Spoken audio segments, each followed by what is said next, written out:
The following presentation is a Deej Experience production and may not be recorded, rebroadcasted, or retransmitted without the express written permission of Deej Experience LLC. For more information, visit us online at www.deejexperience.com.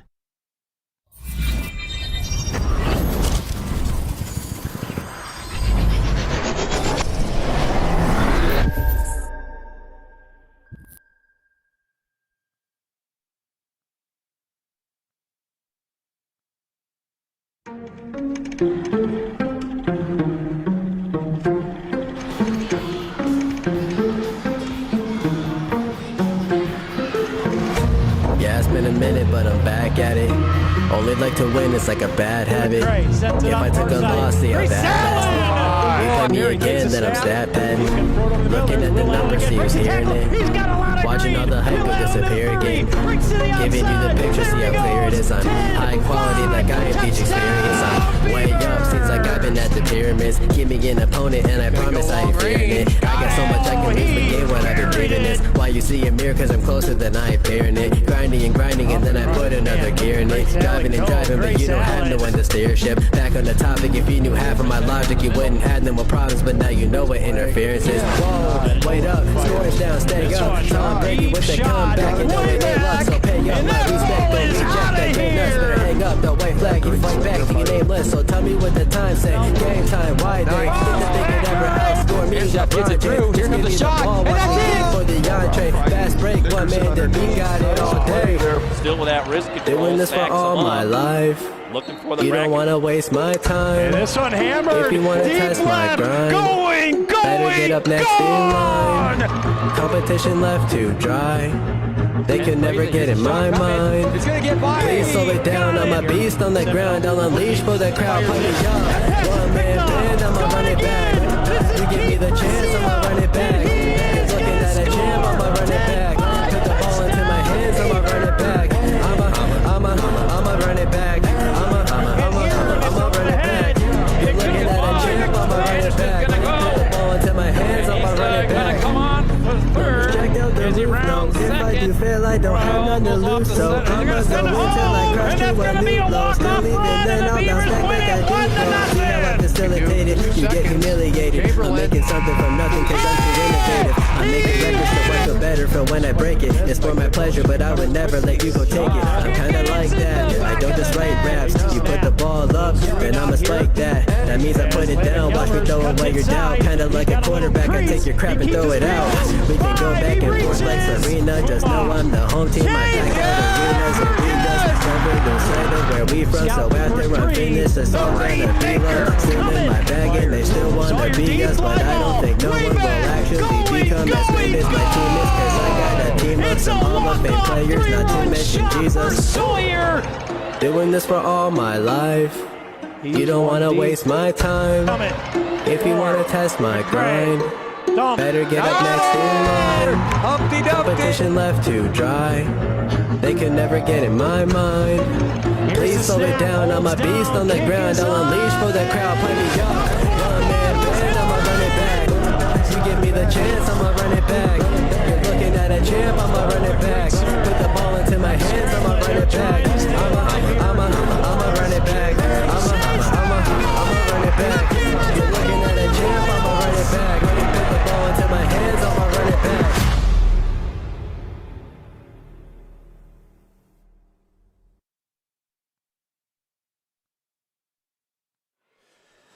Well, good afternoon, ladies and gentlemen, and welcome to the afternoon session here as we are in the East Gym here today. I'm Dewey Hurd with Jack Hasbrook at the Beaver Brawl.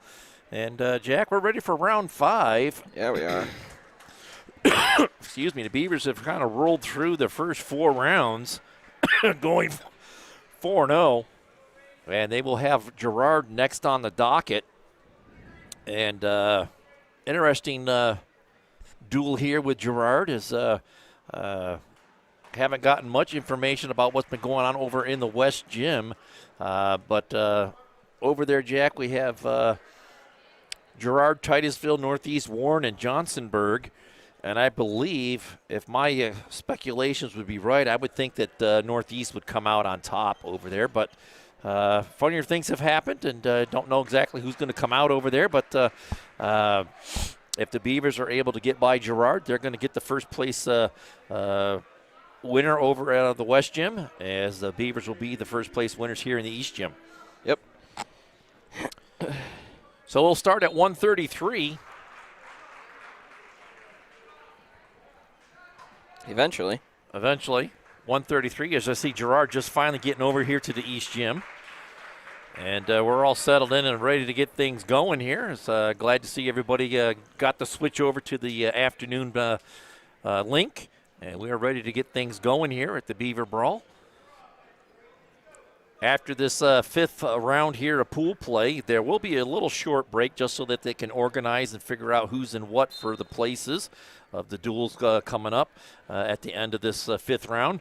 But the Beavers will more than likely be in that first place bout. Yep. As you see the captains coming out here to take the coin flip and get things going. And always strikes me funny that Girard Yellow Jackets are predominantly red in color. I know, right? Well, it's kind of like with Georgia Tech, right? They're the Yellow Jackets, and they're predominantly Navy. Yeah, so just interesting. Yeah, it's actually, when you think about it, a lot of teams that are named after Wasps are rarely ever black and yellow. We're ready to get things strapped on here and get things going. As we have things up on the scoreboard ready to go. Again, starting at weight class 133, brought to us by Vern's Garage. And then we'll roll through all the way around to the end of the order and then flip over to the little guys and work their way up through them and end up at 127. Yep. So coming out here at 133 is going to be Stephen Willis for the Beavers.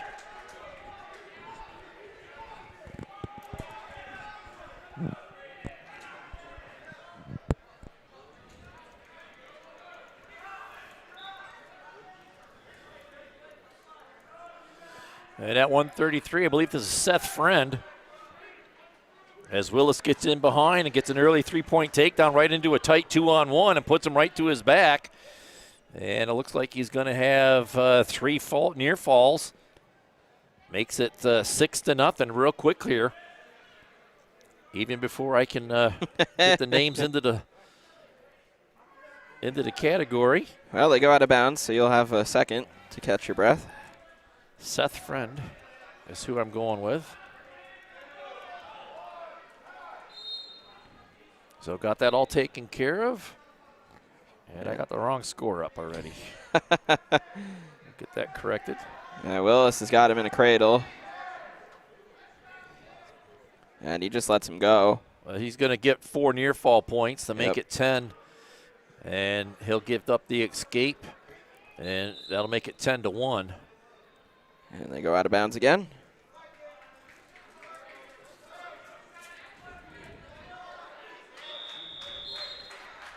Up next at 139, looks like it's going to be Kraza again.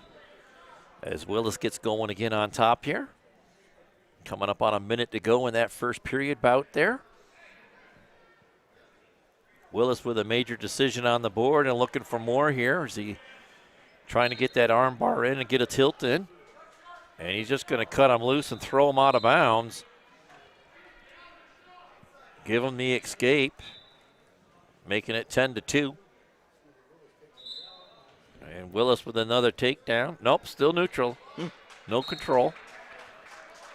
Too close to the out of bounds, I would imagine.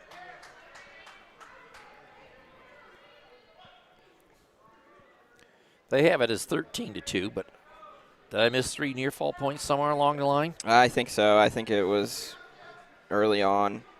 Well, another 3-point takedown there is going to make it 16-2. And 2 near fall points makes it 18-2. So a very quick tech fall here in the first period for Willis.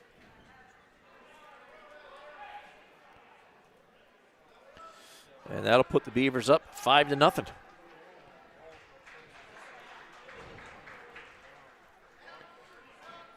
Up next will be Caden Kraza.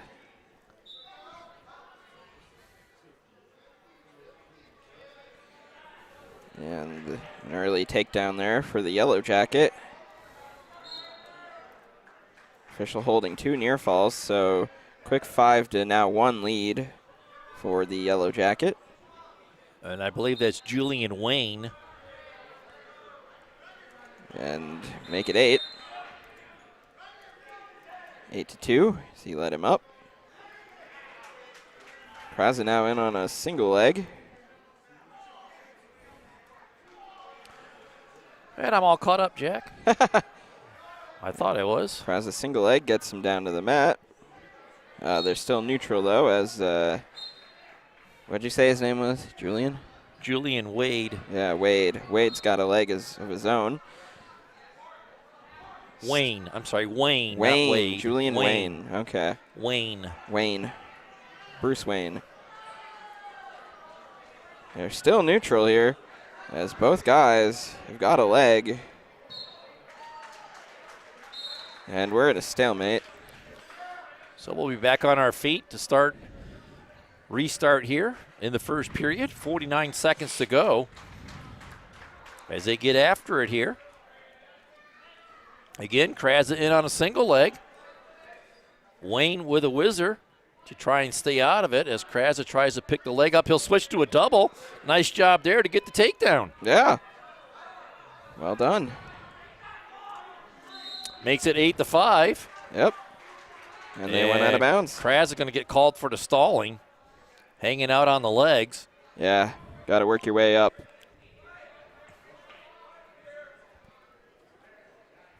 Wayne settled in on the starting blocks, and Kraza will cover and get things going here. 23 seconds to go in the first period. Wayne with just a 3-point lead here tries a roll through to get out of it. Can't do it as Kraza stays nice and tight with him. And Kraza working on top of that tight gut. Trying to work a half in here late in the first period. But it's going to come to a close with Wayne out in front, 8-5. As we head to period 2. Kraza defers to the third, and Wayne's going to take neutral to start period 2.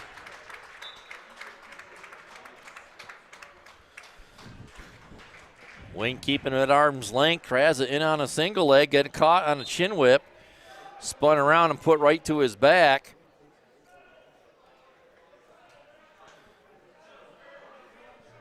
Referee holding 4.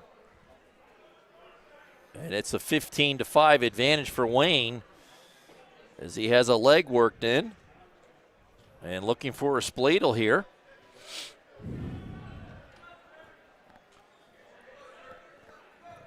And unfortunately, Kraza's got to find a way to work up off the bottom here.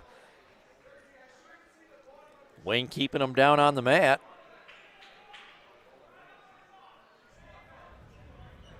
Kraza looking for that wrist control, passing it over. As he'll keep it, looking to get up to his feet now. Still with that wrist control.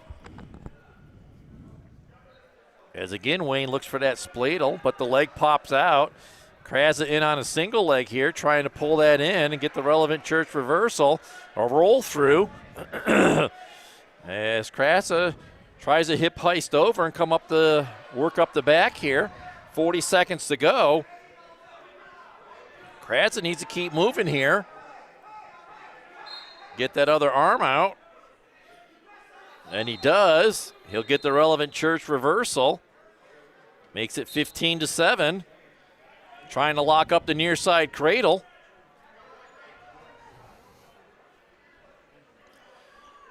As he'll switch legs and settle in on top and go to work. 12 seconds left to go here in the second. Major decision on the board here for Wayne. As both guys kind of take a look at the scoreboard and happy to get through that second period. Yeah. And Kraza's going to take bottom to start the third. As he awaits on the starting blocks for Wayne to cover. And we're underway here.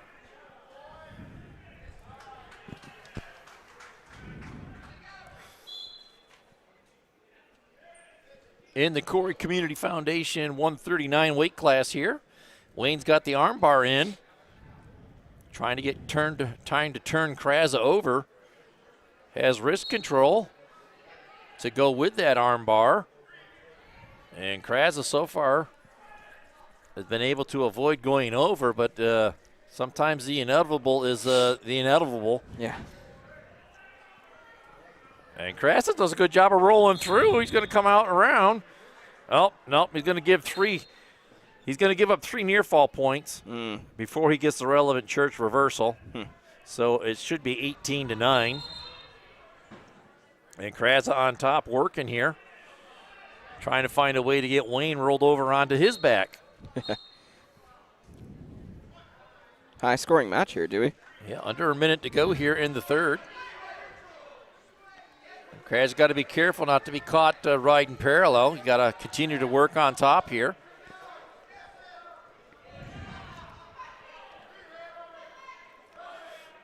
Working with wrist control here, trying to find a way to get a half worked in maybe, or to punch them all the way through.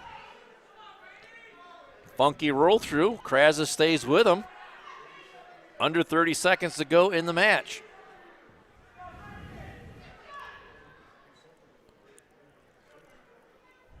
Down to 20 seconds to go.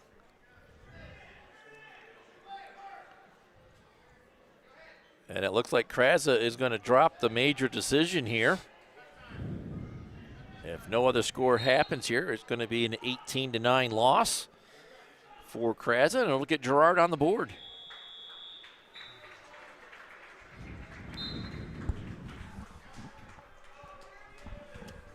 Tightens things up at 5-4.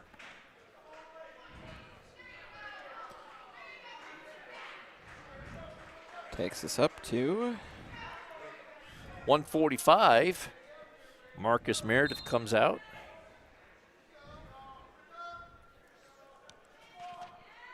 $145 brought to us by Rosbecker Insurance Group.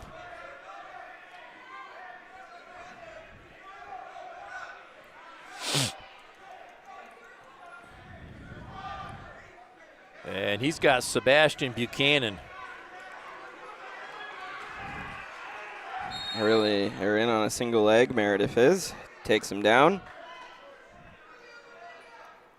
Buchanan up to his feet. Meredith returns him. Buchanan once again trying to get back up to his feet, but he's going to get taken right back down.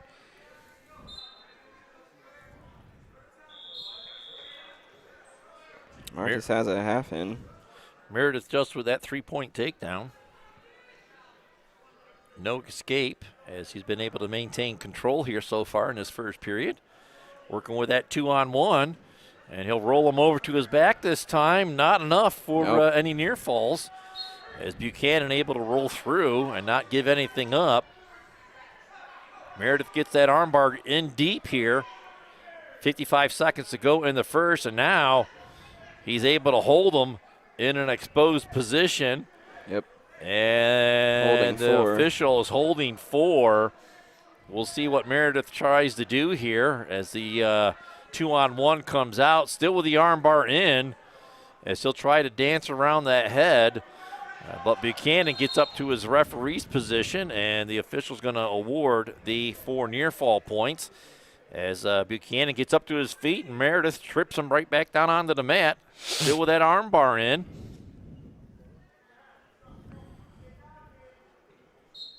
Meredith working hard on top here, doing a good job of maintaining good control of Buchanan. And maybe just going to hang on to it here as there's no time left on the clock. So they get through the first period with Meredith out in front, 7-0. Buchanan's going to defer to the third. Meredith will have choice, and he'll take bottom.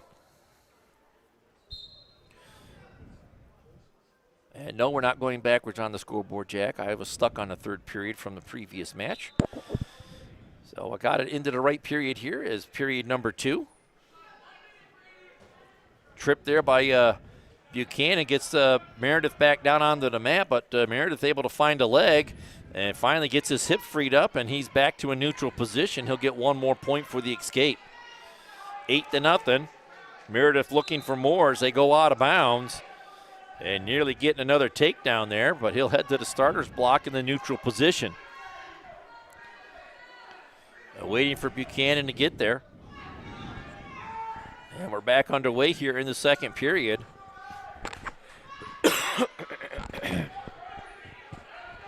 Meredith with another cross-body shot.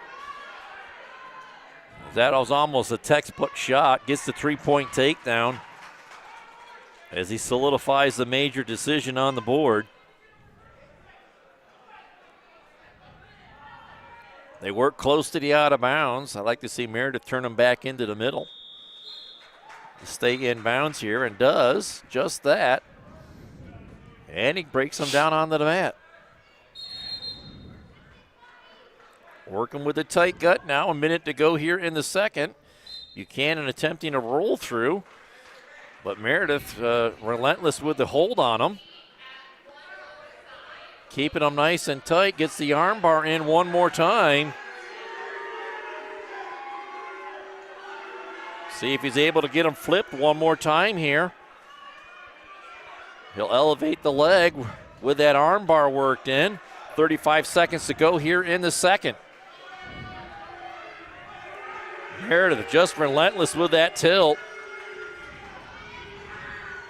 He'll let go of the arm bar and go with a head and arm. And maybe that might not have been the most beneficial thing to do, as he's going to give up the relevant church reversal.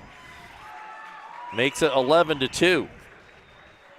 16 seconds to go here in the second. We'll see if Meredith can get another point and get out of this. Up to his feet. Buchanan unable to get him down onto the mat. He'll turn into him. Buchanan drops down onto a leg and is just hanging onto that leg. And he's going to get called for stalling. And they stop it with 3 seconds to go. Meredith back on the restart.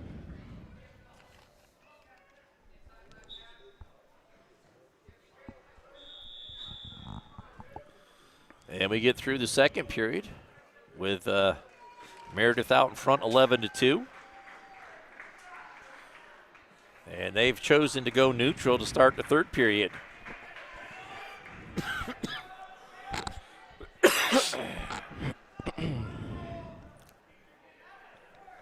Meredith looking for another takedown here. Buchanan's looking to get back in it and get it off of a major decision as he shoots in on a single leg but not able to finish it. Meredith on a single leg of his own as he's going to try and work that into a takedown, and does. Makes it 14-2.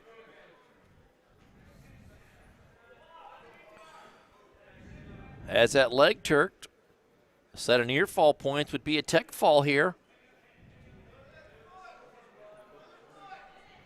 Has that arm bar in on the hip, trying to get him rolled over, and they go out of bounds.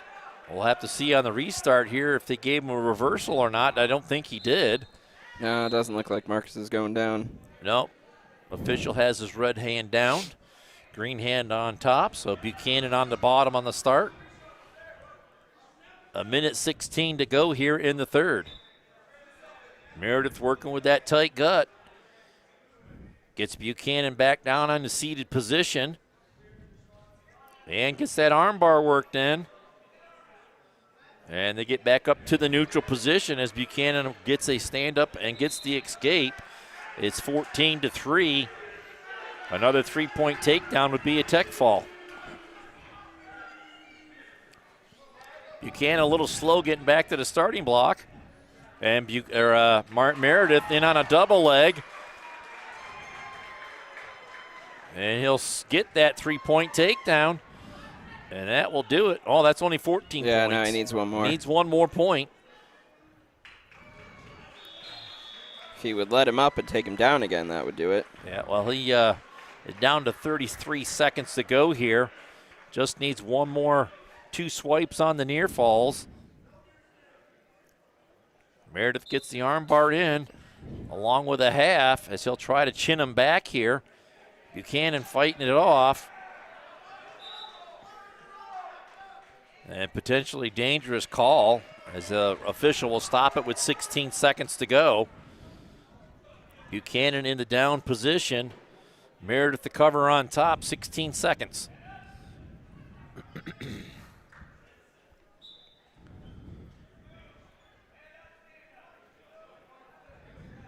Meredith goes right back to work with the armbar on the far side. And it's an escape for Buchanan, makes it 17-4, and that's how this one's going to come to a close. Major decision.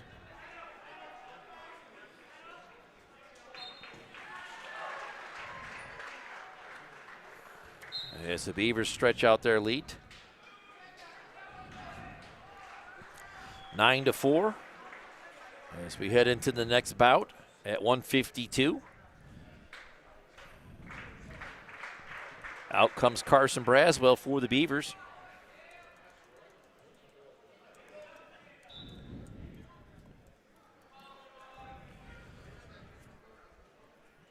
And it'll be interesting to see here who he has. It could be Levi Friend or Robert Drury.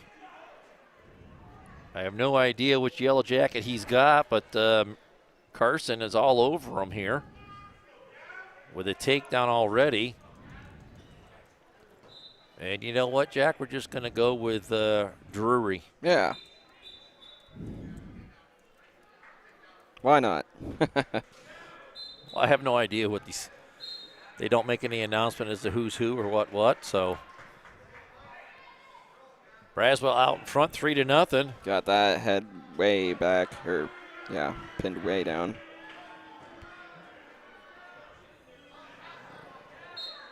And I thought, nope. No, that was the mat next to us. Inadvertent whistle from a different match, but there it is, a Bracken Funeral Home pin for Braswell.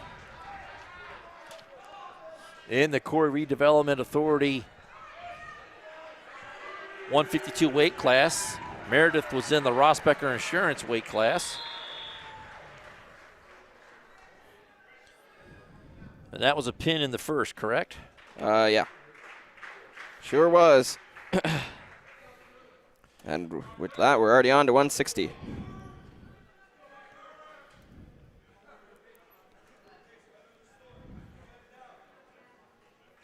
Collar tie. Jacket looked for a shot. Cooper defended it and got the takedown himself.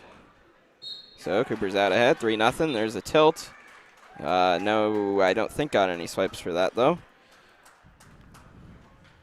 160, that's Tucker Gula. Cooper still trying to get him flipped. And I think he's getting 3 or 4. I just saw the official wave his hand, but it might not matter as he's got him good and tight. 160 brought to us by K&E Surveyors. Down to 1:10 to go here in the first period, and Cooper all over him. And there it is. Cooper gets the Bracken Funeral Home pin here in the first. And the Beavers really starting to have at it here.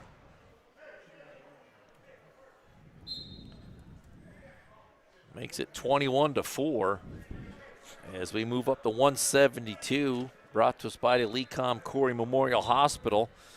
Lamech Albers comes out for the Beavs. His opponent, Aiden Arnold.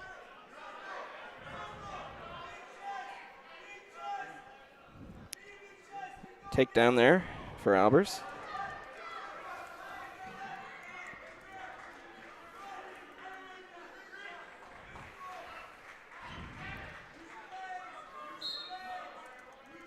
Trying to work up top. Well, Albers wrestling from in front tonight. Yep. Albers gets him flipped. I think he's getting swipes. Yep. Officials holding 2 or 3. I can't quite tell. They're in the way. Looks like 2, 3.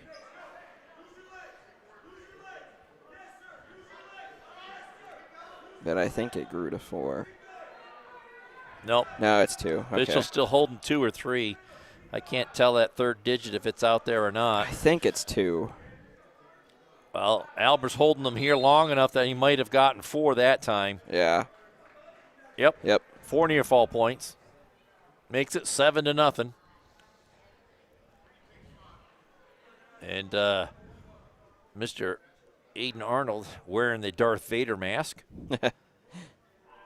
As Albers will get him over to his back one more time here.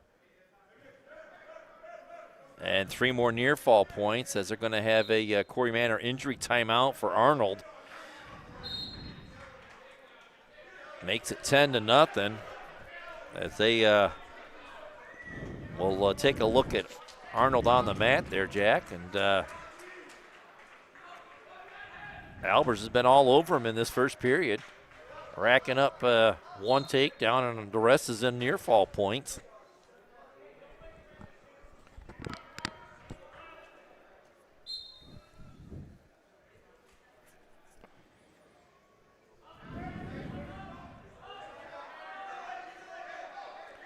So, Jack, after tonight's Corry Brawl, Beavers back in action on Tuesday as they will travel down to or over to St. Mary's to take on the Dutchman, the Flying Dutchman.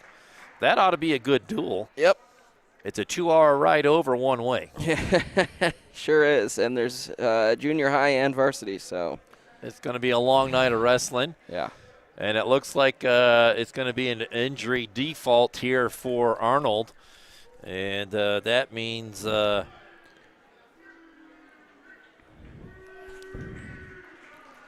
6 more points on the board for the Beavers, making it 27-4. Up to 189 now. And that's a forfeit.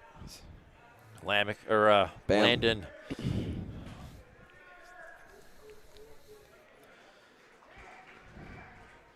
$2.15 is Well, don't get ahead of ourselves. 189 brought us by J.H. Napa Auto Parts. $2.15 brought us by UTEG's Body Shop. And UTEG's Body Shop is going to be Brody Nickerson coming out. Yep. As we'll get these names put in. It's good to see Brody back after taking the LaBeouf match off.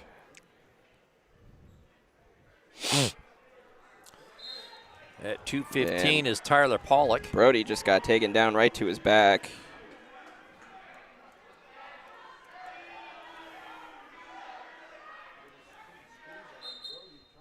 Yeah, got caught in the head and arm there. And that's going to rack up about 7 points, I would imagine. Yep.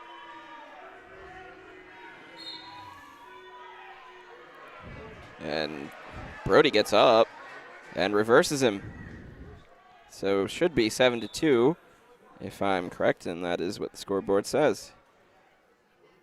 And we've got more time, I think. We got a Corey Manor injury time for Brody as he done sprung a leak from his nose. So they'll take time to get that taken care of.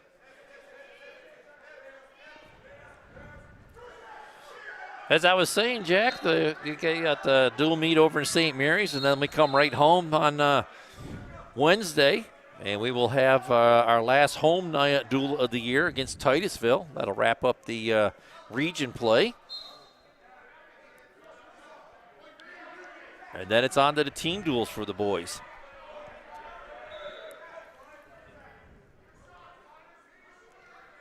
Well, that will be down in Sharon. Yes, it will. Good start off the whistle here. And Brody able to keep him down onto the mat.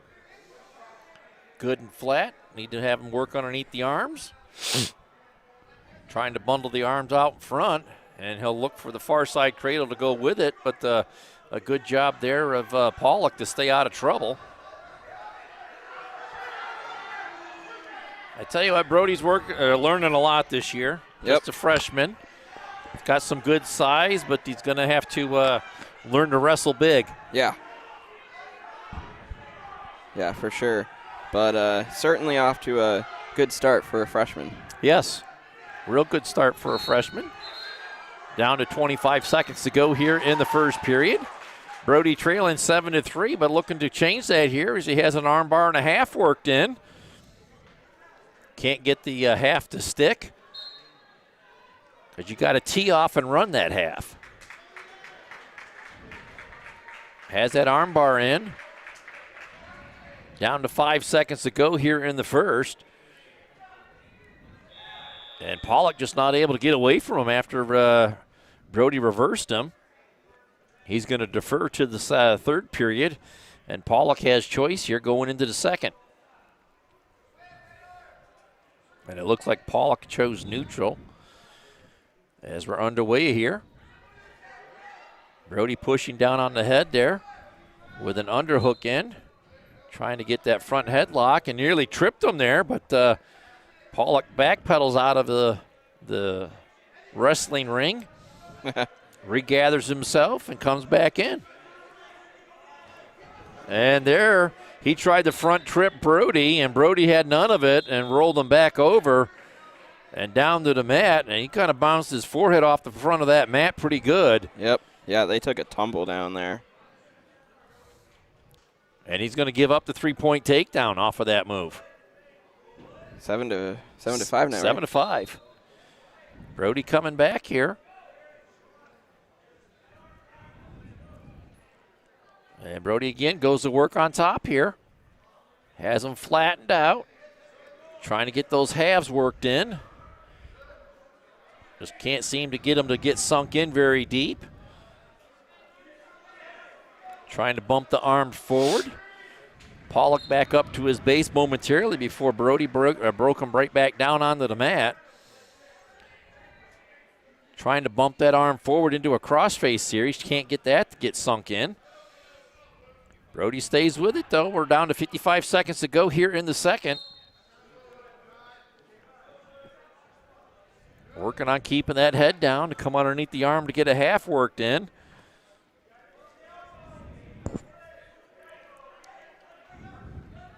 Brody keeping good pressure down on Pollock, keeping him flattened out onto the mat. Now he gets that arm bundled together out front. Pollock able to get back up to his base, and Nickerson going to have to flatten him back out, which he does. And keeps that arm bundled underneath. Trying to get out front and get him rolled over. And finally got all the way around and is pulling him over. He's going to get some near fall points here, Jack. Yes, he is. 4 to be exact. Official holding 4, and Brody's looking for more and gets the Bracken Funeral Home pin as time expired in the second period. Wow. What a comeback there for Brody.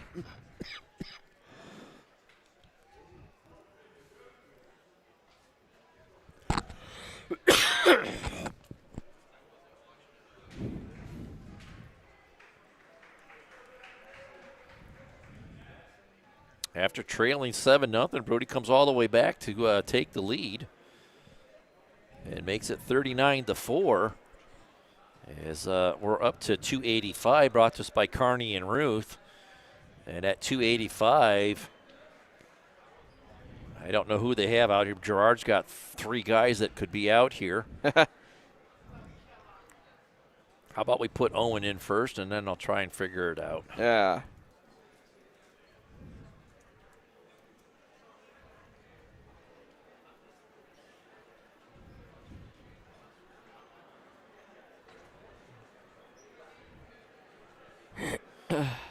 No change in position here as both guys trying to figure it out.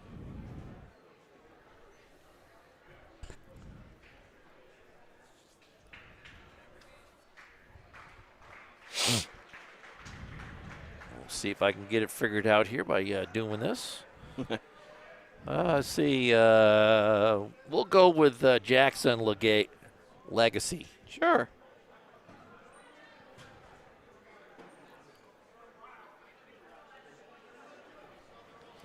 And Brody gets him down to the mat. Owen gets him down to the mat on his back. There's the pin. Just as you were typing it in. I got it in just as they finished up. So Owen gets the Bracken Funeral Home pin in the first period.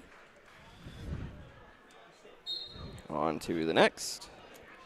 We'll flip the weight classes over to the lightweights at 107, brought to us by Lifted Health. Skylar Hayes. Or is this Van Tassel? I can never tell. Yeah, I can't see. I don't know. They're all the way on the other end of the gym. Well, it's Leah Rowe here for the Yellow Jackets. Lena. I'm sorry, not Leah. Lena. Well, either Skylar or Landon is out ahead 3-0. They did get a takedown.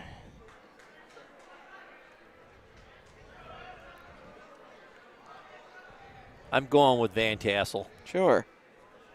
Getting some near falls. Has that cradle worked in. Holding 4.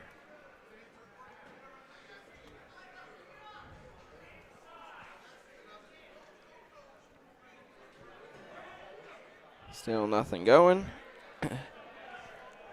Gets off her back. Yellow Looking Jacket for that. fighting back, but Van Tassel stays with it. And still with control is Van Tassel, as he'll get the 4 points on the near falls.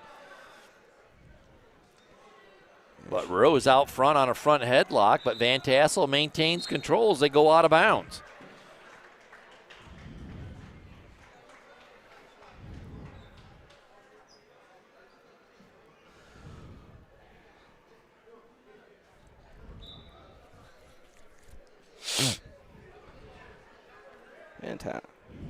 Van Tassel tried to flip her over.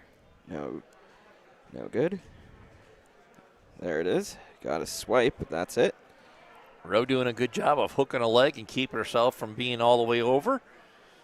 So Van Tassel tries to get a careful there.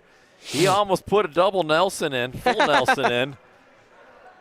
You could see the hand come in, and it almost slapped down on the neck, and he thought better of it and didn't do it. Yep. Great mat awareness there. Yeah, great catch. To not go do something you're not supposed to. And he'll get out of the first period with a 7-0 lead. And he'll defer to the third period as Rowe will have choice here. And once again, Jack, I'm stuck in the second period. Rowe's going to take top here.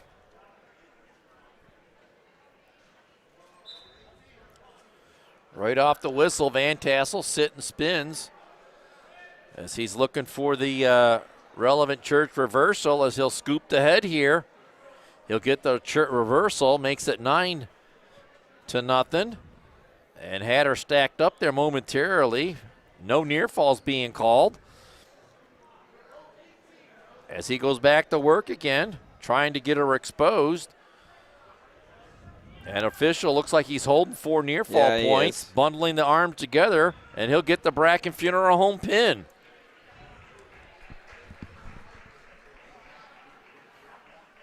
I'm pretty sure that's Landon. I'm pretty sure too. When he took the headgear off, I'm pretty sure.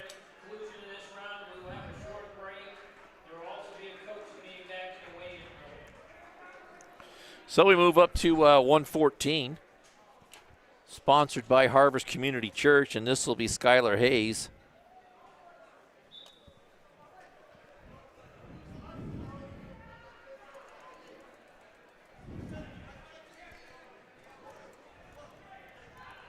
His opponent, Kendra Smith.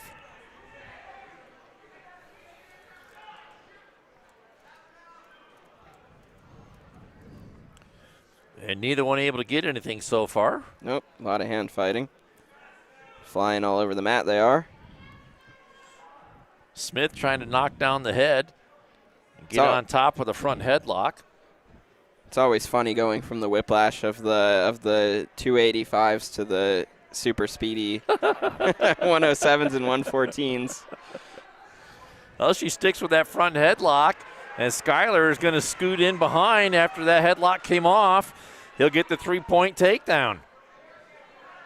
But good movement here. Yeah, they are still just by Smith flying to try and stay out of everything, but Skyler stays with her as he has her down on the mat.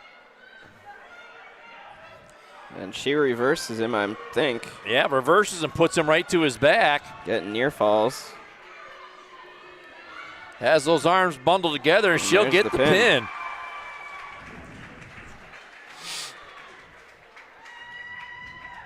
Makes it 51-10.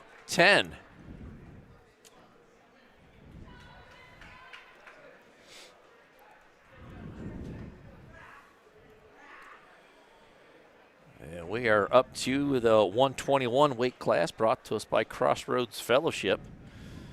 And this should be Roman Kafferlin coming out.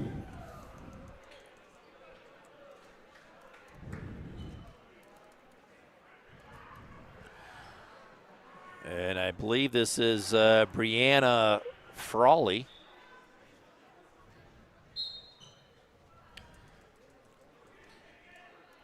Tried to take a shot, but Roman caught her. She's in on a leg. Roman working from the side.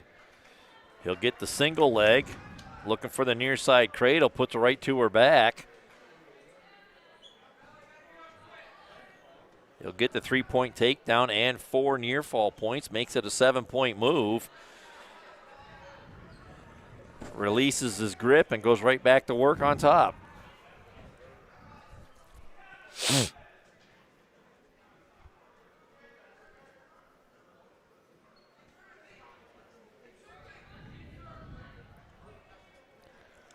Looking for the near side cradle. Up to her feet is Frawley. And Kafferlin once again picks her up. He likes to carry people around for a living. And he'll put her right over to her back. And he's going to hold her hair a little bit longer.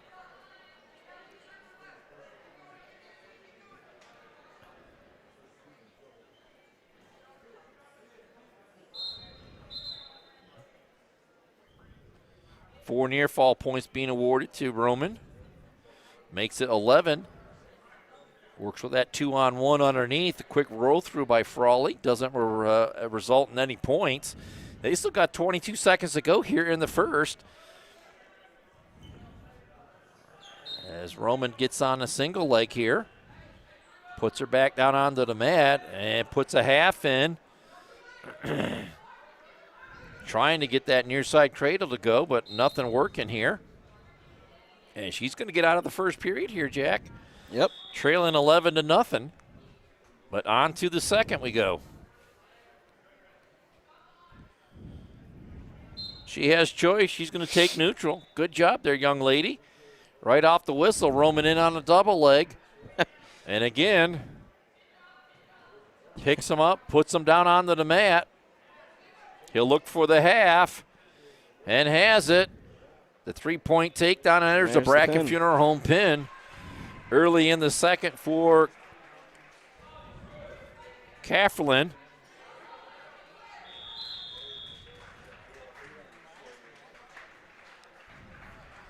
And it is 57-10. One weight class to go.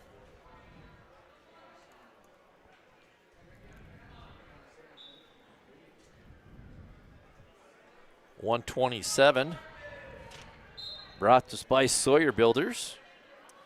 Walleyes are out there for the Beavs. And now he gets picked up, but does not get, there it is. Now he gets picked up and walked to the center of the mat. And there's the 3-point takedown by the Jacket. Lets him go, 3-1.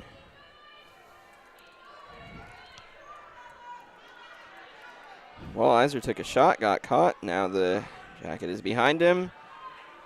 Puts him down onto the mat for 3 more. Lets him up, 6-2.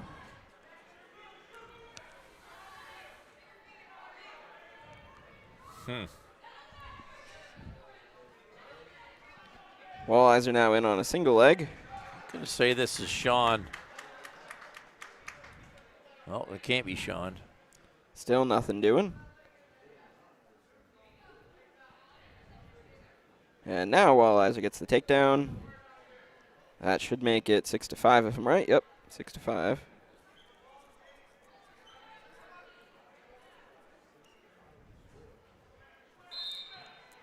We'll go with Drew Rastetter.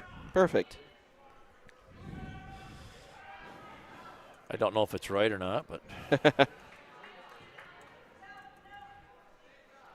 Getting some swipes, but no points.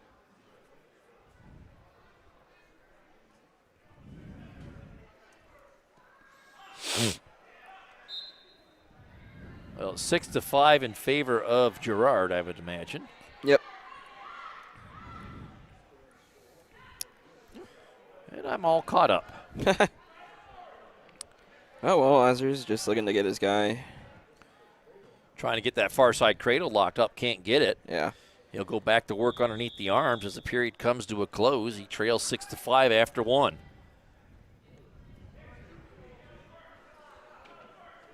And somebody chose neutral here to start period two as they get going again. Another long shot there. Wallizer with a good sprawl and a good counter as he comes right back with a single leg of his own. I'd like to see him keep working and come around the corner to get that takedown. He's trying to crack the hips down onto the mat before he gets that corner, but that gives his opponent time to come out the back door. Good job by Wallizer spinning into him to prevent the takedown. But you got to keep moving. You just can't quit working. You got to keep working all the way through until you know you're in the upper position. Yep. And his opponent is starting to come out the back door.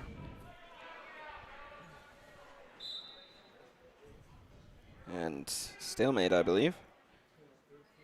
So we're neutral.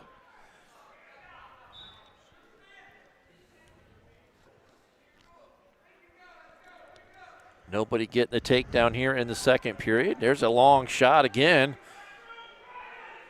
by Rastetter.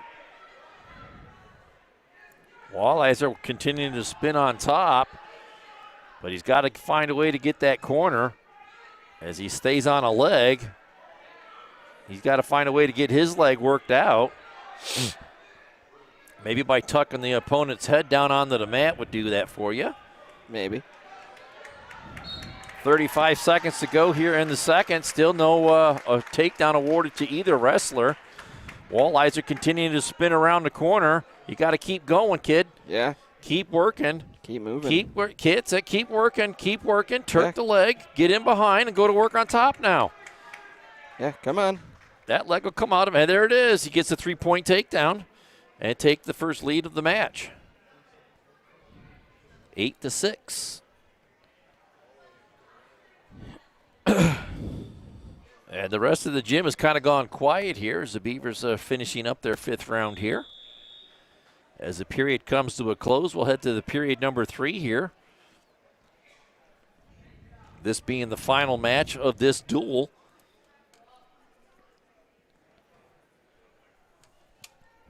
And the actual final match of pool play. Wallizer in the down position here to start period 3. Gets up to his feet. Gets tripped back down, right back up to his feet again. Gets wrist control in his back pocket. He'll turn and get in on a leg.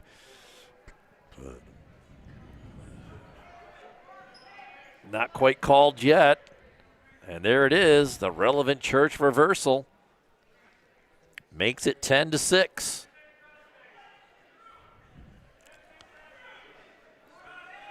Wallizer keeping him down on the mat. As he continues to work on top, you're a minute 20 to go. Back with a tight gut. Rastetter gets up into a stand-up. In on a double leg now. Now, why isn't that potentially dangerous there? He's got him picked up off the mat. Good question. And he's going to get the 1 point for the escape, Rastetter does. Makes it 10-7. Under a minute to go here. Good shot there. But Walliser kind of saw that one coming, was able to sprawl hard and prevent the takedown. That was a good shot, just didn't finish it.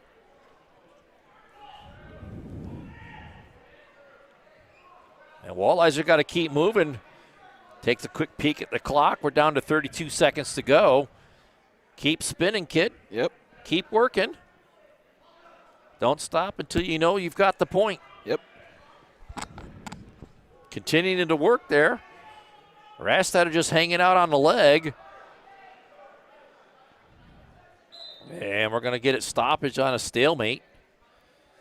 And they'll go back to the starting blocks. In a neutral position. And Rastad kind of dives in there on the restart. Gets the single leg, but Walliser has got more than just a single leg. They'll get him down onto the mat as time expires and get the regular decision 10-7.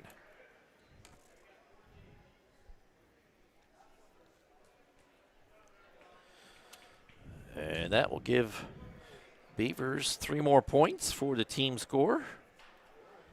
And your final here is going to be 60-10. Am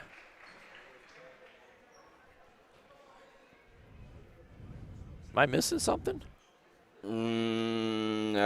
What's happening here? Is this a JV match? It looks like it, yeah, at 107. So bonus coverage here. Doesn't count towards the team score as Logan Willis is out there for the Beavers. At least I can get that up on the wall. No idea who the jacket is. This time, round 5, other than a couple JV matches down there, concluded. If we could have a coaches meeting, at least one coach from each team meet back in the weight. Logan tilting him over. This could be a quickie. Certainly going to get 4 near falls out of this. And there's your pin. I don't know. Logan Willis gets the JV victory. Yep. I don't know exactly how many JVs there will be, but. Oh, there's another one on the wall coming out. And I think this is Braxton Hayes in the wing coming out for the Beavs.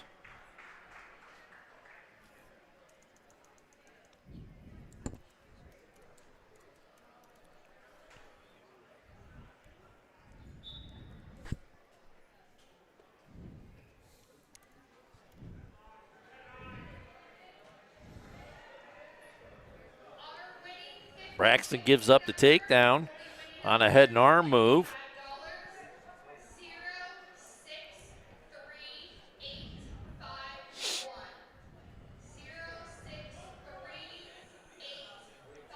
Trying to fight off his back here, but kind of stuck in that head and arm big. Yeah, and that's a long time to fight off the back. We'll kind of live and learn here, huh? Yeah. Gives up the 4 near fall points along with the 3-point takedown. That's a 7-point move. Up to his feet and gets behind him, and they go out of bounds. He'll get the 1 point for the escape. And they're neutral. They didn't give him any. They did give him near fall points. 7-1. Here in the first.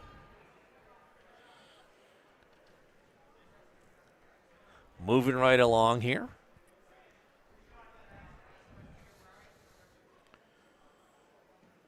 In on a single leg shot is Hayes. He'll get him down onto the mat, cover him behind, but up to their feet, not out of bounds. I don't know. I'd almost give him the takedown, but he didn't have any control, so we'll stay neutral. Again, tried that head and arm throw. Didn't work this time as Braxton's able to work through it. Yep. And now Braxton will get the takedown. Yeah, he settles in behind nicely there. Gets a 3-point takedown. Makes it 7-4.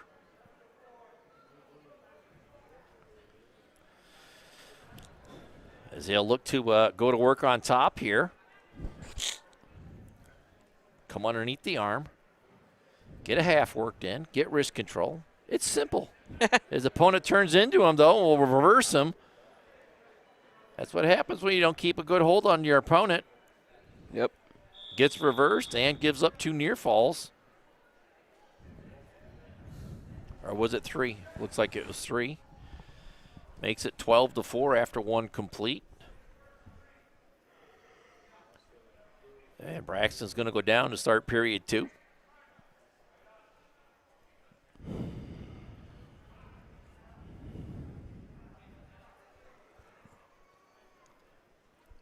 Jacket will cover on top here as we get going. Hayes into a stand-up. He'll just cut him loose. 10-5 now. Or 12-5, my bad.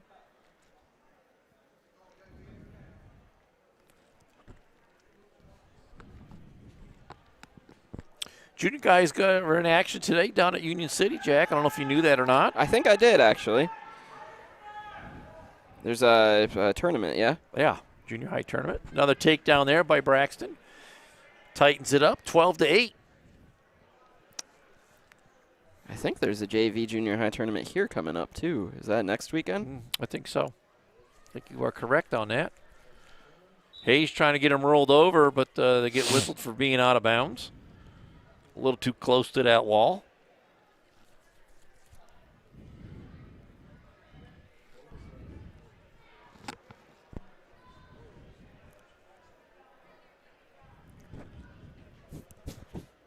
Hayes the cover here.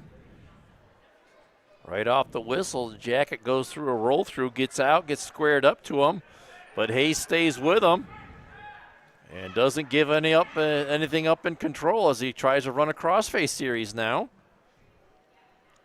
Minute to go, second period. Hayes been working back into this one. He did trail at one point 12-4, has it back to 12-8. Jacket up to his feet, trying to run away from him.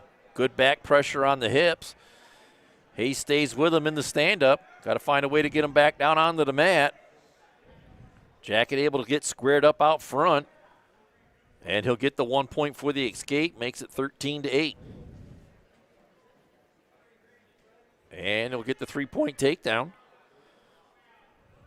Makes it 16-8. With 15 seconds to go here in the second.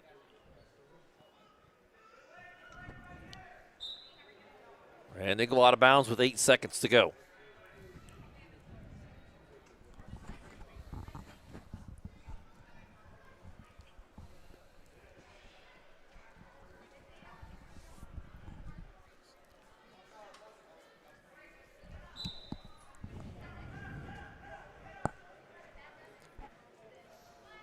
Off the optional start, Hayes just about got out, but didn't give anything up.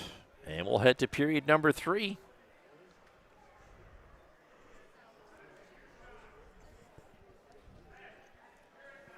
And they chose neutral again.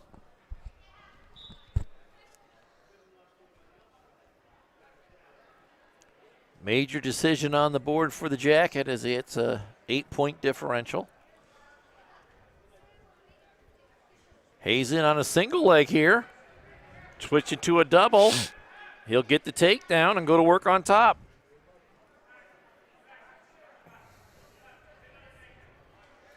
Gonna let him up. And continue to work on his feet here. 17-11.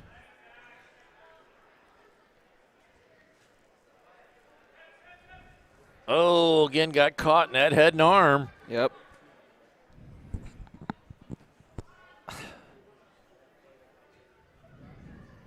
Got caught in the head and arm and given up probably 4 near fall points. As there's been a ton of points scored in this match. Yeah, there has. Very offensive match. And there's the a Bracken pin. Funeral Home pin. As that will end the JV match. And we await for the coaches meeting to get over. And here's the PA announcer to For the final round, on mat number 1, which is in the west gym, the other gym, will be McDowell versus Gerard on mat number 1. Also in the west gym, mat number 2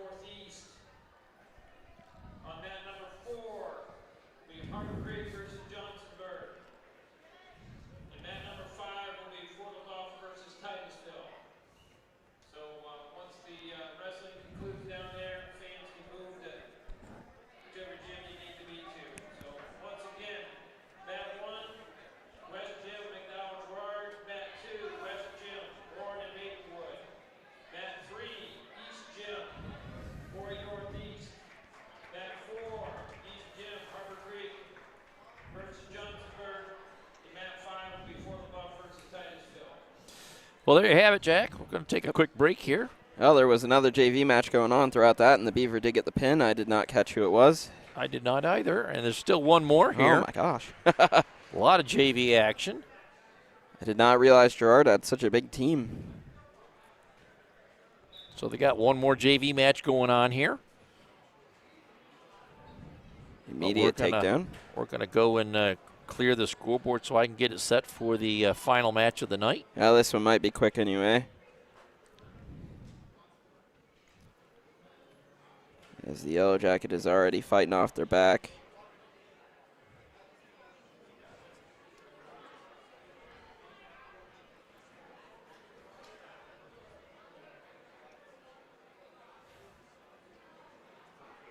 And there's your pin.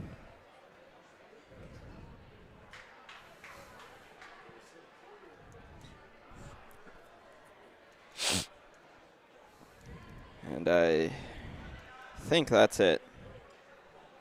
Yeah, it looks like they're going to line it up, so that will do it. And did you hear what weight class we're going to start at? Nope. I'd imagine they're just working their way up, though, right? So I believe it would be 139, wouldn't it? Yeah, that would be my guess. I don't see why it would be any other weight. Reminder, this round will start at weight class 139. Yep. Weight class 139. Well, there you have it. We don't have to speculate anymore. We'll start at 139. And it will be Corry versus Northeast for the championship place.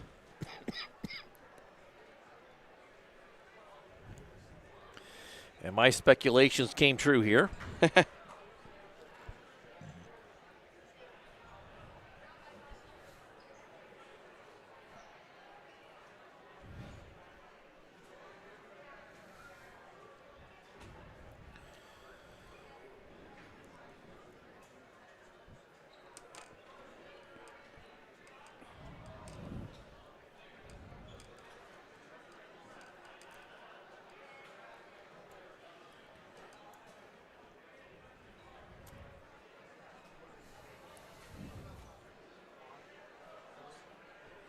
So we'll start at 139. I believe it'll be Caden Kraza coming out for the Beavers at 139. We'll get that scoreboard back up there.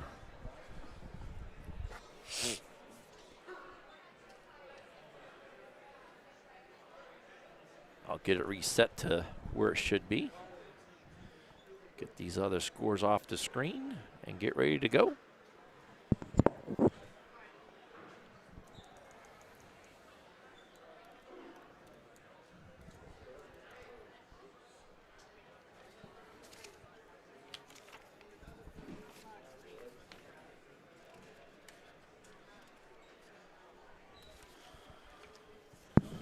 Well, here we go, Jack. Last match of the day.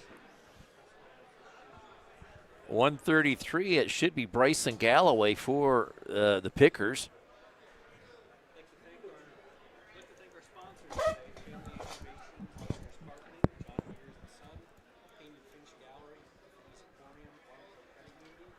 As we're all set. Hopefully the teams are all set to get going.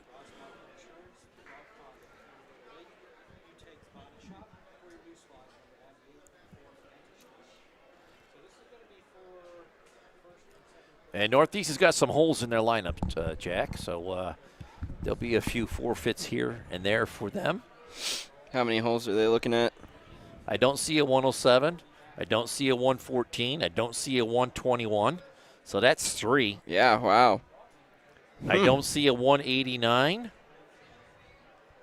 But they might bump their guys around because they have 2 at 133. So we'll have to see how that goes.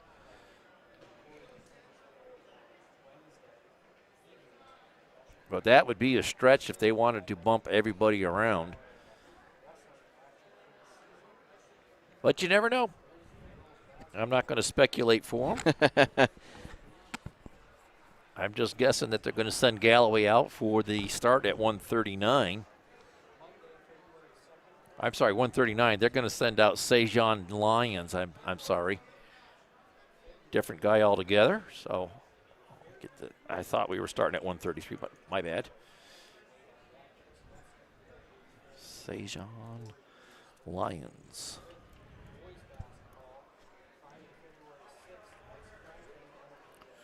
Different attitude altogether there.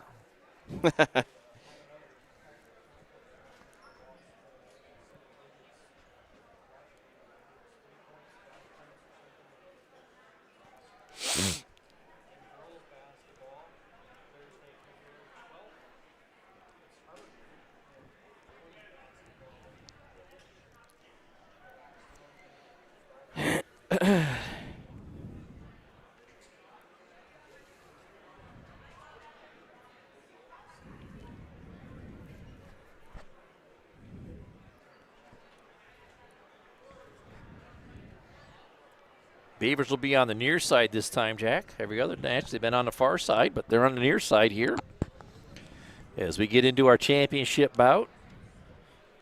Championship duel, however you want to say it. This is for first and second. Yep.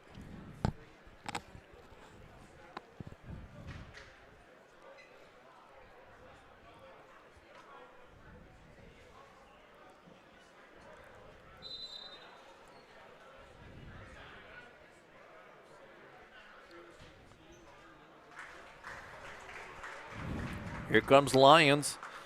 He'll go up against Kraza. Yep.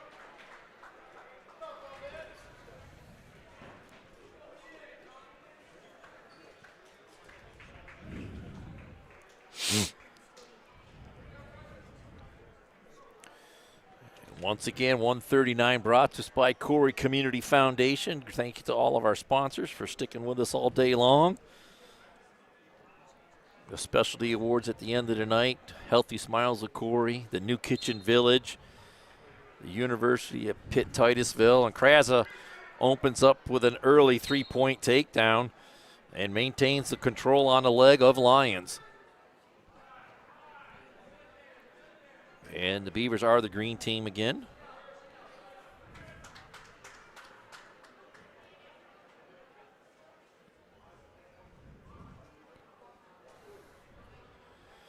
And Kraza wrestling from in front here. Looking to get that armbar worked in. Close to the out of bounds. Has the armbar worked in. And Lions up to a seated position before he rolls back over. Kraza with both arm bars in as he'll try to dance around the head here and doing a nice job of stacking them up. And it's a Bracken Funeral Home pin to start things off for Kraza. Wow. And the Beavers start with a bang in the first period. Yes, they do.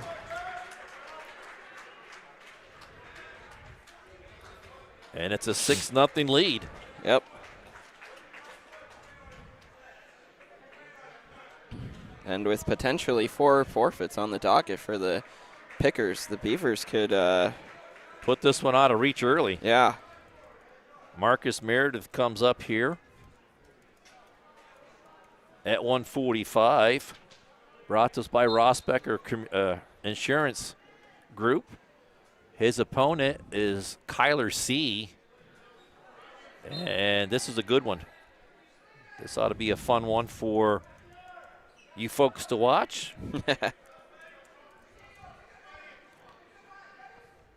As I could see this one going either way. They bang away on the collar ties. You think they've seen each other before? I think they may have seen each other once or twice. C kind of coming into his own over the last couple of years. And Meredith has just been a steady quality wrestler for the Beavers over the last 4, 5, 6 years. Yep. Coming up through the ranks. Collar tie. Break clean.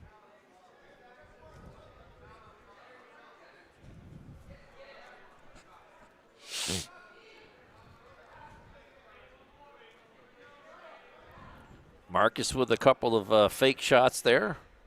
Some twitchy trigger fingers. Trying to pull something, but I think he's a little too far away to be pulling anything. Under a minute to go here in the first. As he tried that cross body shot, C just stepped out of the way of it. C in on a single of his own. Throw by, and Meredith with a nice takedown there.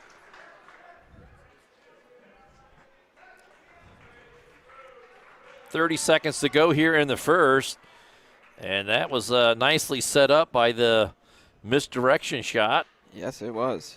Meredith working with that tight gut, trying to get that leg turked in, looking for some free points. They're on the tilt, but the roll through results in a reversal as C gets on the board, trailing 3-2 now.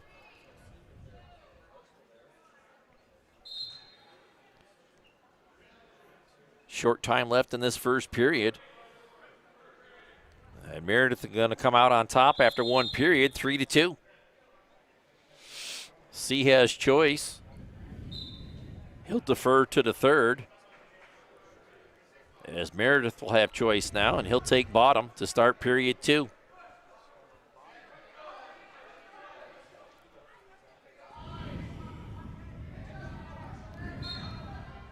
Meredith quickly off the whistle, grabs a leg as he turns into him, and he'll get the relevant church reversal. Looking for another tilt. Makes it 5-2 as they go out of bounds.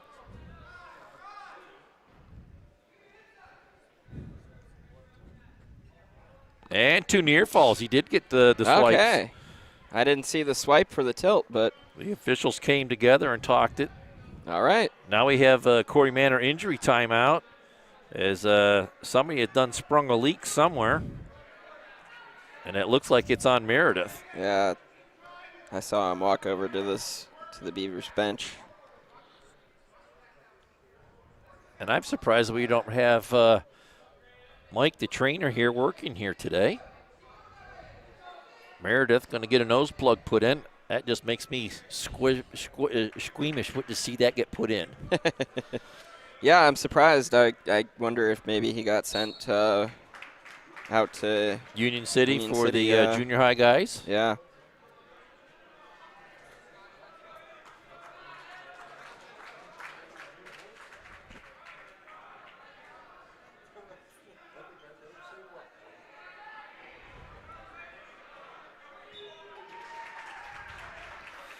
So the dark-colored mat makes it very difficult to see the blood on the mat. But that's what they're claiming. There's blood over there on the far side as Coach Gillahan goes over there to get it cleaned up. Yeah, just rub your foot in it. That's good enough to clean it up. Yeah.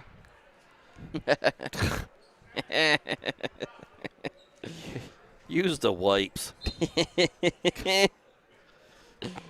Back to action here in the second period with Meredith in control. Up 7-2, the scoreboard says. Yes, it does. And that's what I have as well. Meredith staying with the control. Good pressure back by C, and he's going to score a relevant church reversal. Makes it 7-4. And they go out of bounds with 1:07 left to go here in the second.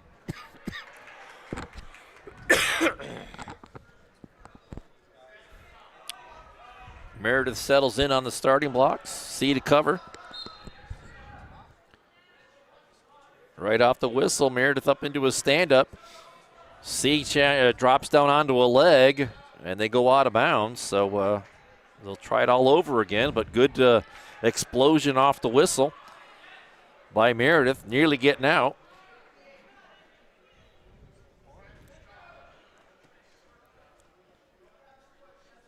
Settles back in to get going again here.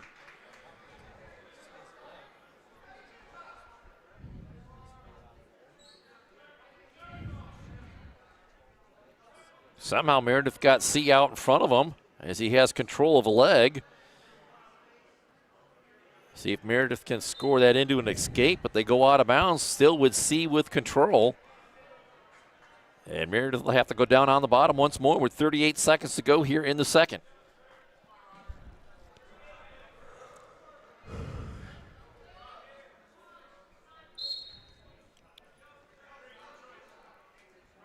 recovers on top.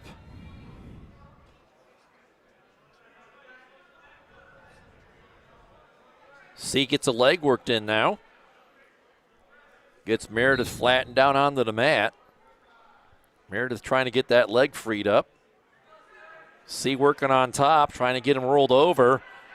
And Meredith is going to come right back with a whizzer here. Up to his feet, he'll get the 1 point for the escape. 8-4 as they go out of bounds.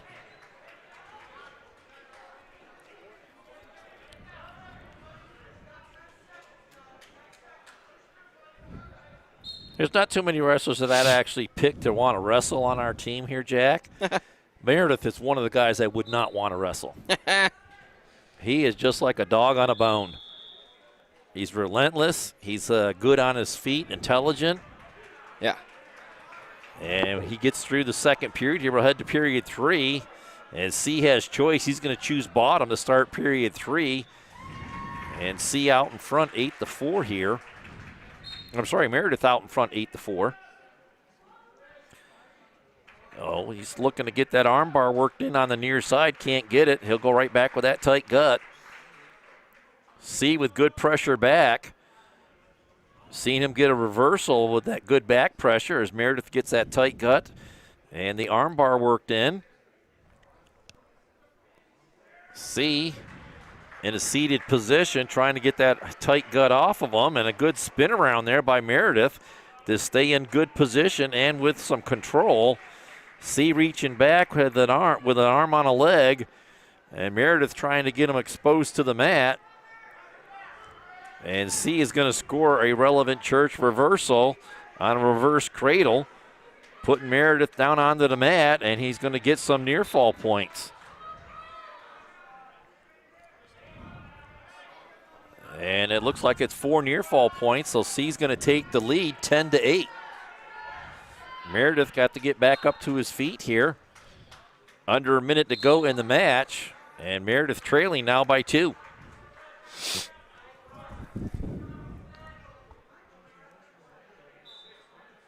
C working on top, taking a look at the clock. Look at the clock. It's been a long day, Jack. Sure has. It's been quick, though. Yeah. We really haven't had any major delays anywhere. C working on top here with 20 seconds to go as he looks to get the pickers on the board, and Meredith called for stalling here as he tries a roll through there with 15 seconds to go and not able to get out. Right down to 7 seconds. And C continues just to hang on here. He's not working much. He call that stalling too. I was to say, if anybody's stalling in that instance, it's C. So it's a regular decision loss here for Meredith, as that will get Northeast on the board, making it 6-3. As the final there was 10-8.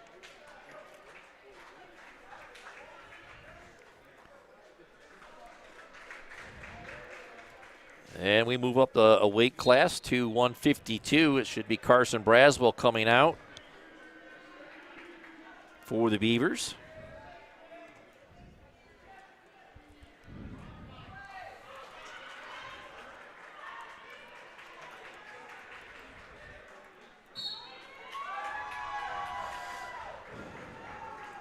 And he'll get Ethan Ringer.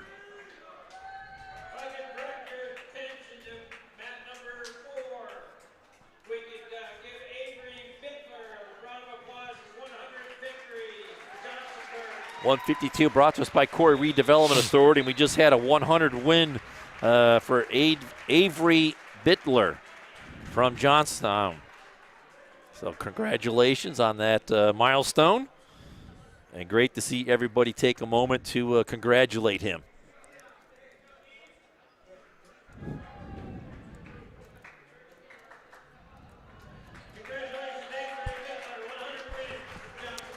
And we get back to action here. Ethan Ringer going up against Carson Braswell. Braswell with an early shot. Unable to get anything off of it, but good movement.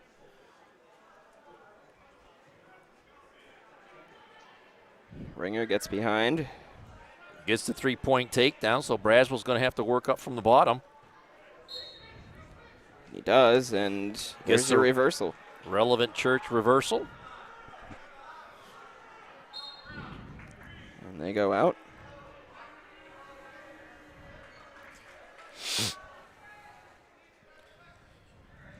So we got a linebacker and a running back going at it right here. Northeast Ringer was one of the star running backs for them in football, and Braswell was a hometown linebacker for the Beavers, as he has that arm into a hammerlock position, and he'll look to thread the needle. Gets it in there, and he's looking to get him rolled over. Not able to do it, but my goodness, just a brute strength there by Ringer to stay off of his back. Yeah. And once again, Braswell gets that arm into that hammerlock as he'll try for it again. Not able to get it all the way in there. Still with that hammerlock, and now he finally gets it in. And he'll come around out front, gets the chin whip. Worked in, trying to get him over, and still not able to get him over. 35 seconds to go here in the first. Braswell trailing 3-2. He'll get the arm hooks in here. And he's getting near fall swipes. And that's going to change the score here. Yep. I believe the official holding 4 now with 18 seconds to go. I believe you're right. There it is. 4 points on the board for Carson as he takes a 6-3 lead. 14 seconds left to go here in the first. Ringer down on the bottom on the restart. Inadvertent whistle there, so they'll restart here again. And with a clean start to the action, 10 seconds left. Braswell with control. Looks to get a leg in and does. And the period comes to a close with Braswell out in front, 6-3. Ringer defers to the third. Carson's going to take bottom. As we're set to go in period 2.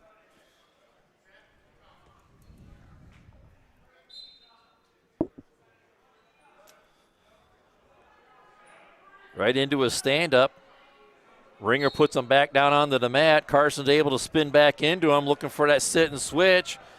And a complete roll through by both wrestlers results in no change in control.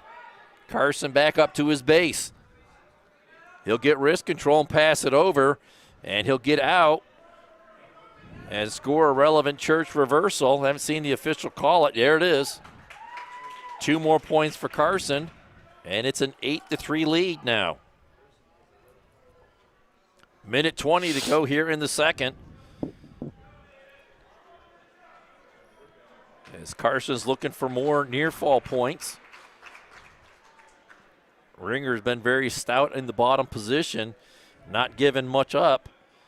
As Carson once again gets that arm into that hammerlock position, he'll reach through for the thread the needle and see if he's able to set him up a little bit better this time. But they go out of bounds. And we're going to be neutral, so Ringer's going to score the escape. I know Carson likes that move, but he hasn't been able to get it to go yet. Yeah. That's the third time today he's tried it. I would go with something else. Yeah, Ringer clearly has enough brute strength to just muscle his way out of that trouble. Yeah. So I would go to something else if I was Carson and work on something else. Get another tool out of that toolbox and go to work. 30 seconds to go here in the second. Braswell up 8-4. Does an arm drag and tries to turn that into a single leg. Switches to a double, gets caught and the arms bundled together. He'll give up the 3-point takedown.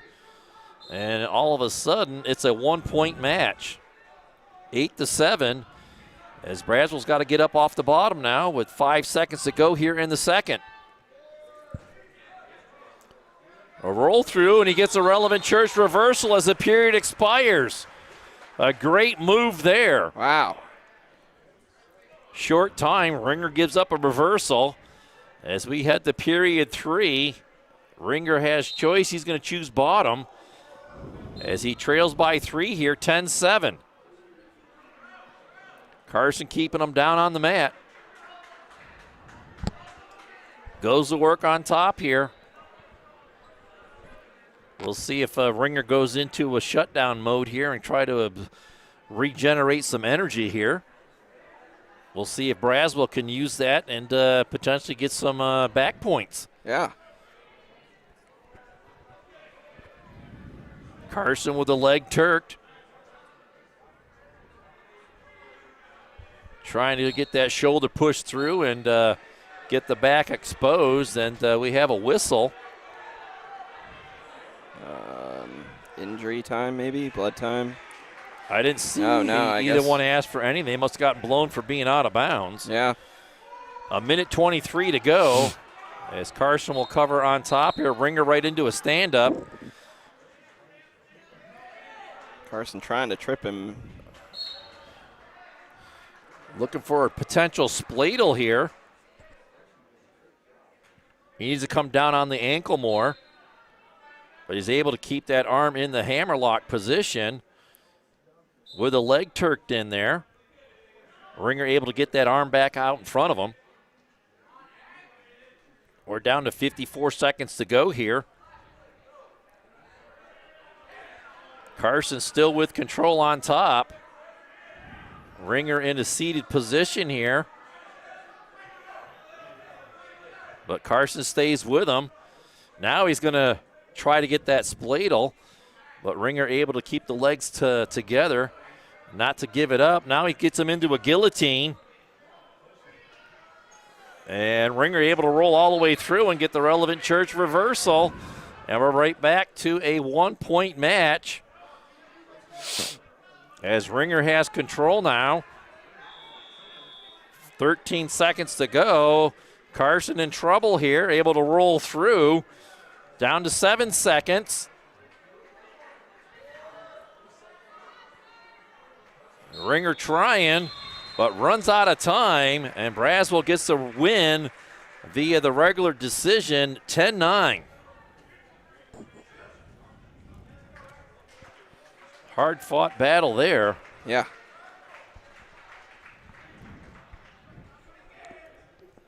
And the Beavers will stretch their lead back out to 6 as we move up to 160. 160 brought to us by K&E Surveyors. And that's our Cooper Hodak for the Beavers. And he'll have John McGuigan. And yes, if that name sounds familiar, that's our buddy John McGuigan, broadcast helper.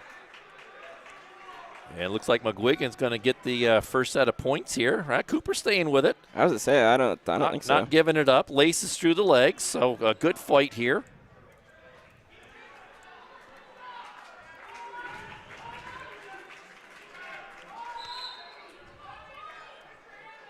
Still no control by either wrestler here. Close to the out of bounds. Cooper just kind of gave up. Belly down, gave up the three-point takedown. So he's going to have to wrestle from the bottom. Get himself back into position here. And McGuigan has really improved over the last couple of years. Gotten better, gotten more confident in himself and his wrestling. Put a ton of work into the sport as well as he goes to work on top here. Cooper trying to get that wrist control to break that tight 2-on-1. A quick roll through, doesn't give anything up. Good effort there as we're down to 37 seconds to go here in the first.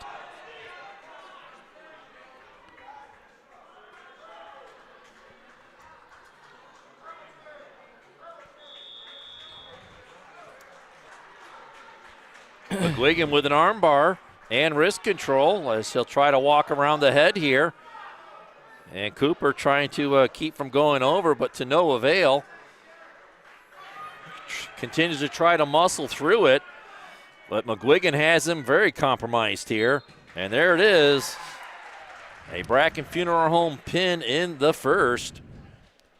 Yeah, shouldn't have given up there. I don't know what went into that decision to just take the takedown. I mean, they were totally neutral, and they each had legs.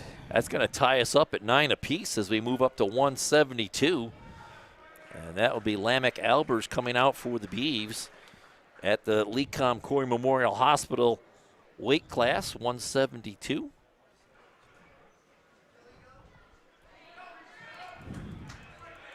And I believe this is going to be a forfeit at 172.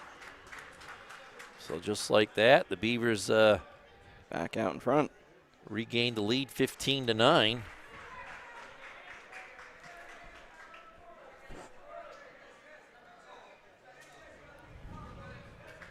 And we're up to 189. And we're into the Nickersons. For the Beavers, it's Landon Nickerson.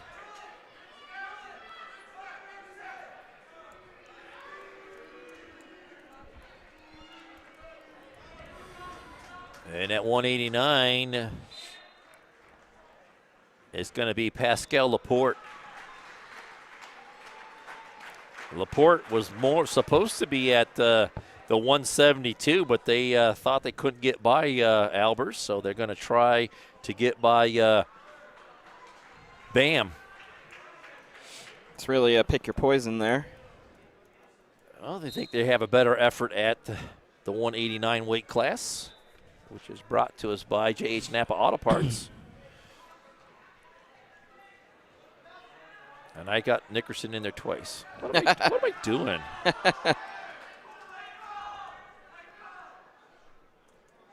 Still even. Pascal Laporte.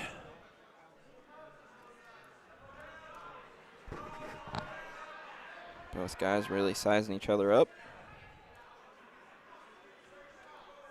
Hey, there we go. Got the right period up there and everything. Perfect.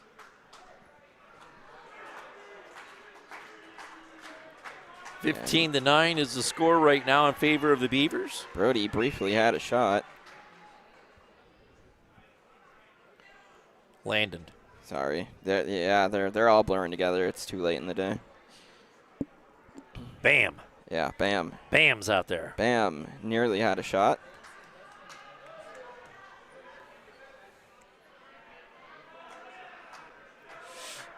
So Laporte usually wrestles down at 172. Wrestling up a weight class to face Landon Nickerson.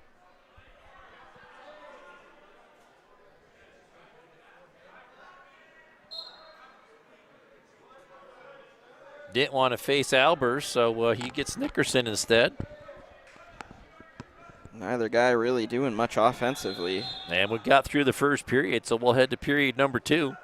They were barely even in collar ties, really. They just kind of danced around each other.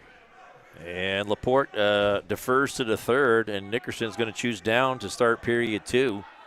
And a scoreless match and a tight duel here.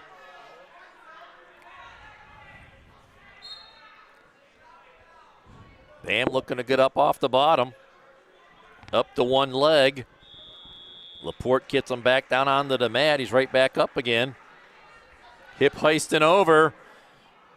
And Bam is going to reverse him and put him right to his back. And this is going to be huge. It's going to be a 6-point move. And Bam takes a 6-0 lead here, and Laporte down on the restart.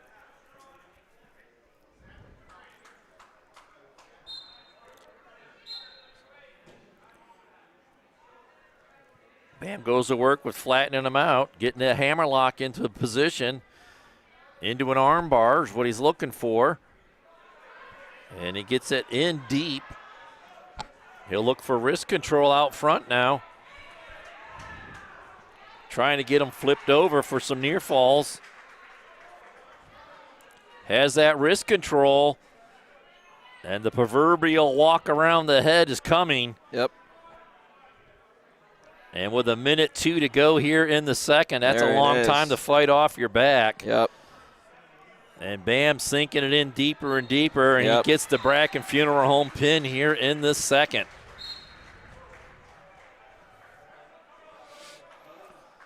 And that's going to make it 21-9. Yep. So you pick your poison, you give up one on the forfeit, and you get pinned anyways.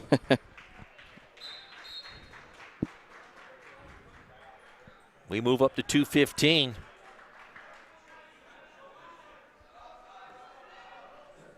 I believe this is going to be Lattimore. Logan Lattimore. He'll go up against Brody Nickerson.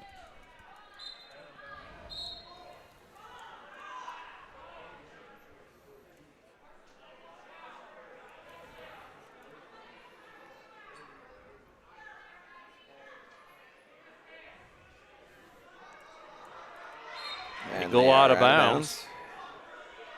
Pretty much straight away out of bounds.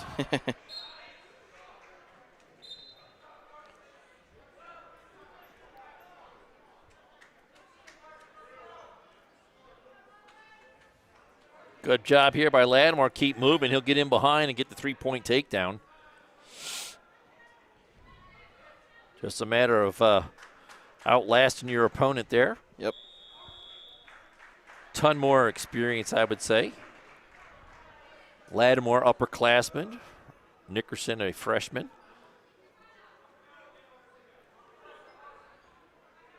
Good experience here for the young lad. Absolutely. Lattimore with an arm hook or an arm bar in, looking for wrist control on the far side. He'll look to do the same thing that Landon just did to Lattimore. And there's not much you can do to fight that off. Nope. And Lattimore's going to get into a sit here. That gets to be painful. And there's the Bracken Funeral Home pin as Brody Nickerson is going to give it up here in the first period.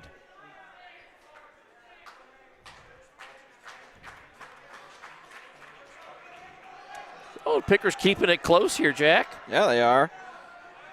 But they've got the proverbial forfeits coming up at the lower weight classes. So yeah, if our sheet's right, they've got, 3 straight forfeits? Something like that. But they're going to have to get through Owen Nickerson first at 285. Brought to us by Carney and Ruth. The last weight class at 215 was the UTEG's Body Shop weight class. And it's going to be Avery Kunzler.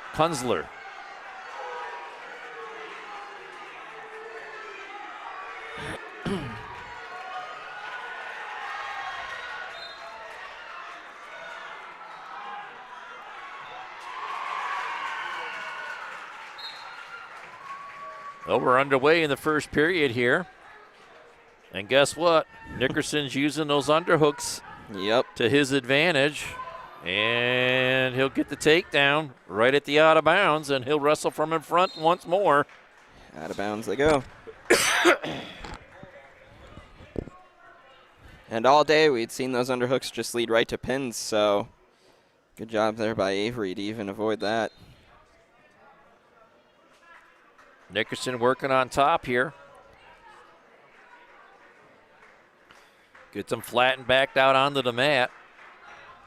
As he'll go with that power half, get him rolled over, bundle the arms together. He'll settle in and just continue to cinch it in. Continuing to work here. Long time to fight in that position. Yeah, minute 10 here. Nickerson again just keeps cinching and cinching and cinching. Yep. And he'll get the victory via the Bracken Funeral Home pin here in the first period. And the lead back out to 12 as it's 27-15. And now, if our sheet is correct, we will have a slew of forfeits. Yeah, at 107. Skylar Hayes comes out. He'll take the forfeit. Makes it 33-15. Van Tassel will come out at 114 and take the forfeit as well. Lifted Health, Harvest Community Church sponsors there. And 121 will be Roman Kafferlin.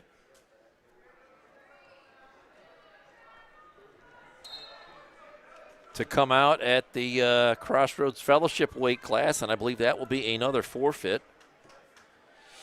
So 33, 39, 45, 45 to 15, and that's a little few too many forfeits for Northeast to give up to actually have a fighting chance at this one here. Yeah, when you got 4 forfeits, you can't really avoid or can't really afford to give up any pinfalls. And the Beavers are going to forfeit at 127 to Rocky Kroll, and that'll make it 45 to 21.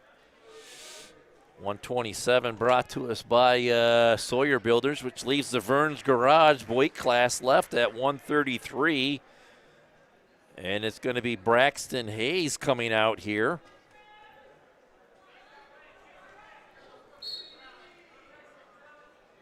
And his opponent, if I got this right, 133.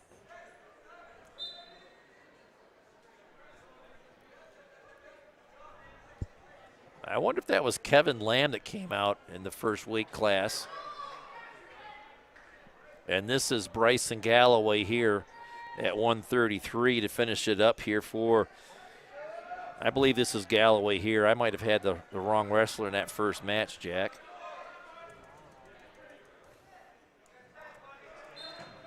And it's a moot point, as I believe Galloway got the pin, and it is over.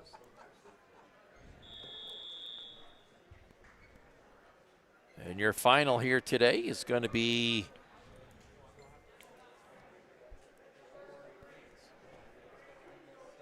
$45 to 27. Yep. And the Beavers are going to take first place here tonight at the Beaver Brawl. Yes, they are. For the second year in a row. As you see the team shaking hands there. And Jack, let's get into our P2 Paving postgame report, wrap things up here, and call it a day. Yeah. As we have a few things to give up, and to be honest with you, hopefully you've got a lot for me, because I was just about to say the same for you. I remember I called out a specific defensive move, and I called it out then and there because I knew there was a good chance I'd forget exactly what it was and when it happened. Well, hey, our Healthy Smiles of Corey offensive move of the day. Maybe we ought to make it offensive players, offensive and defensive wrestlers. Well, okay. Let's see. Because if we're doing offensive wrestlers, then it's I think I'm like an Owen. Owen Nickerson? Yeah. Yeah, he did a nice job here tonight. All the bouts that he won, he got a pin against Harbor Creek. He got a forfeit and a pin against McDowell. He got the regular decision 7-1 against Fort LaBeouf, and got the pin in against Girard, and also a pin against Northeast. So we go with Healthy Smiles of Corey, offensive player of the game or the day, to Owen Nickerson.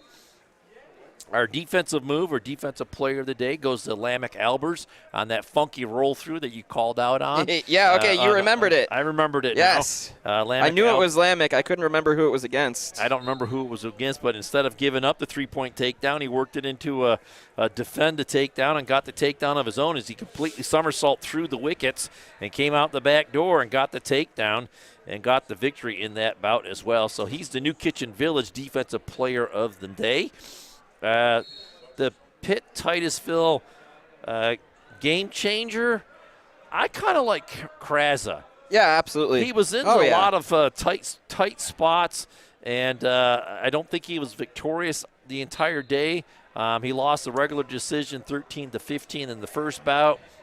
The second bout, I believe, was a forfeit against Maplewood. I think he had 2 pins. He did get a pin in the third bout against McDowell.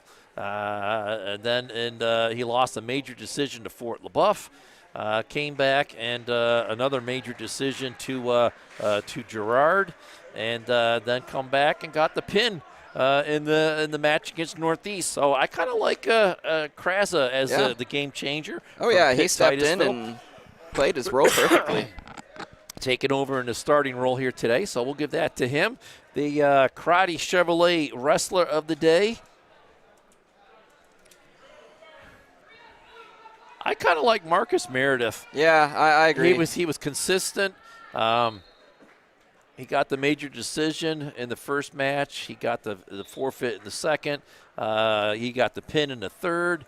He got another tech fall in the match against Fort LaBeouf. Major decision against Girard, and then comes out here, lost the last one 10-8, but really he had a chance to win that one as well. Yeah, so I kind of like him for the Karate Chevrolet Player of the Day. Yeah, I like Carson too. I thought he was another steady point scorer for the Beavers. Let's see, what did Carson do at 152? He won by a pin. He took a forfeit. He came back, took a tech fall in the next bout, in the third bout. In the next one, he got another pin, and got another pin in the bout against Girard, and then comes back here and gets the decision 10-9. And a guy that maybe probably shouldn't have been wrestling him, but they dance around other guys to get to him. So a nice job here by Carson Braswell as well. So we'll give him the Deej Experience Sportsmanship Award for the day. Yeah. So that'll wrap it up here from the Good Night.